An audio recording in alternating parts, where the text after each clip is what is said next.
Hi, beautiful souls. I'm so sorry. I don't know what got over the camera. I think, again, it's doing that thing. Whenever there's too much energy, it gets too filled up. And so I had to delete some videos and clear up space. So that's a message here as well, that don't let the message don't let your energy get too filled up, because what was missed was all of the conversation that I was talking about, the bottom of the deck for the collective. And it's this Nine of Swords, which is the feeling of anxiety, fear, and doubt. And that's what we were talking about. The low vibrations of the root chakra is fear and doubt. So don't let all of this passion, sometimes we get too excited, and because our passion is so strong, because we can feel that this is coming into fruition, that that by the time it's time to communicate, to talk about what it is that we want to bring into fruition, if we don't have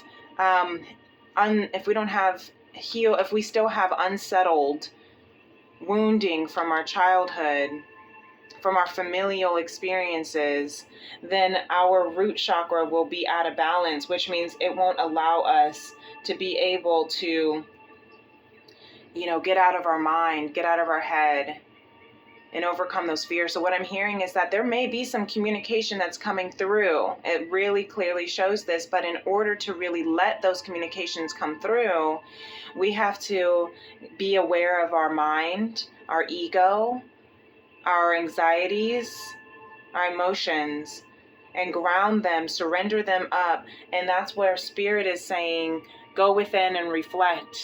Really pay attention. And we're in that retrograde season right now. So allow yourself to reflect, to rest. The Four of Swords is the preparation for the Five of Swords, which is of battle. And what are we battling? We're battling what it is that our deepest desires and heart and spirit has always wanted, and is intended for us to accomplish and bring into fruition. Our generational wealth and legacy of who we want to love, how we want to love, where we want to love, with whom, and this Four of Swords is really, I'm hearing, just go in and meditate, take some restorative baths, healing baths, and really focus on healing this root chakra so that we can be prepared for and stay grounded when when this communication does happen. Because I'm hearing that it is so strongly and passionately within the masculine and feminine collective that we could really lose out on what is to come if we don't answer the inner child woundings and repave the foundations of our root chakra to believe different, to release the disempowering beliefs and decide on new agreements. So we'll get to that too. Here at the bottom of the deck we have, yes, the King of Wands. So Spirit is helping us take the lead. Spirit is saying, let me take the lead even. Follow me, I will lead you. The King of Wands is also leading by example. So you, as light workers, this collective of light workers, as we heal the heart of a woman and the soul of mankind through conscious love, we are leading by example as we let our emotions come through, as we follow our deepest passionate desires that our soul has already created, that we came to this earth plane to accomplish. We're leading by example because this is a path. The road to conscious love is a path that many people do not have the courage or the whereabouts or the strength. It's not for the weary at all. And if you have been activated by divine love, or twin flame journey, however you resonate, you know that this is not an easy route. You know that there is nothing but anxiety and fear and doubt that can come through because of what has happened in our childhood, because of the adversities that we had to go through, that we have to heal through to bring this into fruition. So that's why it's important to take healing baths, salt baths, get your crystals. That's why we're doing this chakra healing series. Yes. So Lemuria says, have loving compassion for yourself, beloved. Number 16, we've had this before. I don't remember who it was for. Maybe it was for yesterday. Maybe it was yesterday. No, we had Realm Bridger for yesterday. So this may have been for Gemini, possibly. But we had it in one of the readings, in the all sign readings. Might have been Gemini. But this loving compassion, that doesn't matter. What this loving compassion for this root chakra, yes. Have loving compassion for what you've gone through, what you're healing through, what you are emerging through, and what you are manifesting through. You are manifesting your deepest desires, your truest, purest love for generations to come. You are resetting I'm hearing the status quo. You're resetting the status quo. Take that lead. Take the lead and be led by spirit. Yeah, take the lead for the human kind and be led by spirit. Let spirit lead. And really beautiful. Anyway, and I hear this, the 4 agreements.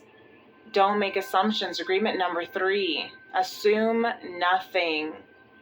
What do they say? When you assume, you make an ass out of you and me. And you see how all of the green for the heart chakra and all of these valleys and hills. And I'm releasing fear, burping a little bit, releasing fear. So assume nothing and release the fear of what it is that you might be feeling. Release that fear, because your heart is awakening as you ground and root in conscious love. Let's read it. In any kind of relationship, we can make the assumption that others know what we think. And we assume, oh wait, hold on. I skipped a line, I'm sorry. In any kind of relationship, we can make the assumption that others know what we think, and we don't have to say what we want. We assume that they're going to do what we want because they know us so well. If they don't do what we want, we feel hurt and think, how could you do that? You should know. Have we heard that before? I'm sure we have. Yes, have we said that before? I am sure of it. You should have known. You should have known I would have felt that way. Don't you know? Don't you know who I am? The only way that we could ever know is if we actually speak it. If we can, have you told them before that this is what you want? No? Well, then how can they know? Yes, energy is louder than words and speaks louder than actions. However, we can't assume that they know how we feel. We can't assume that they know what we've been through. We can't assume that this is that they know what we want.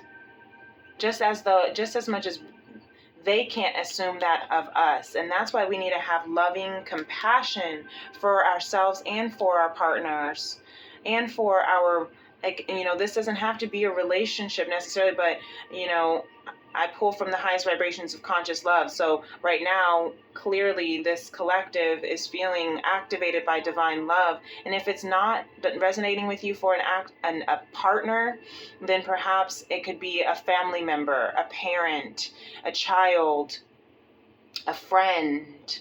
It could be your work, a boss, your employees. It could be any of that. But what I'm hearing is to not assume that it says in any relationship, all that we do is a relationship in and of itself.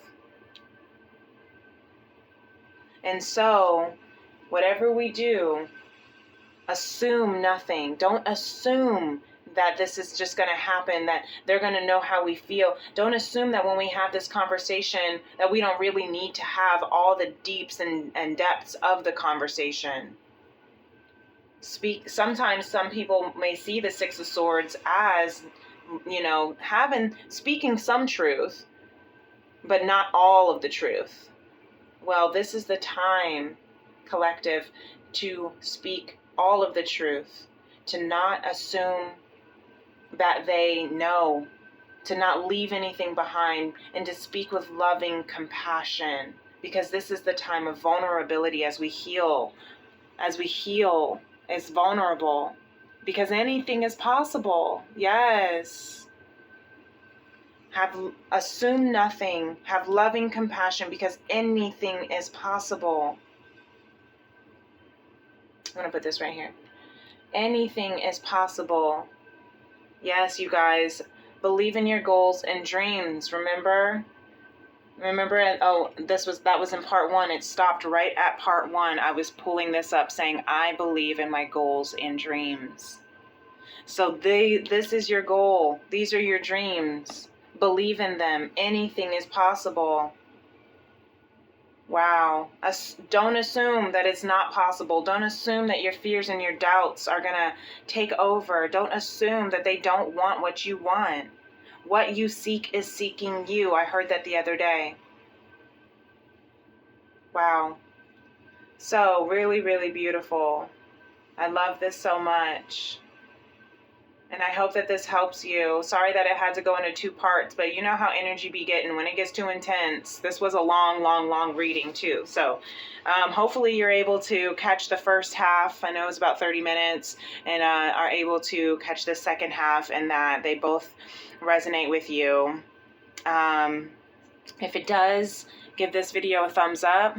Like and subscribe to my channel, and hit that notification bell if you'd like to know whenever I go live. It is Tuesday, which means Tea and Tarot Tuesday, going on this evening about 7 to 7:30 p.m., 7 or 7:30 p.m. Around that time, Central Standard Time. So hit that notification bell so you can know whenever I am going live, and we'll see what is going on with the collective, okay? So, I love you. If you'd like to book a personal reading with me for confirmation of this here reading, this here message, you can email me at femrims811@gmail.com, or you can message me on my social media, princessleah888 at on Instagram or on TikTok. And until next time, you are so beautiful, beloveds. Peace and love. Namaste. Bye.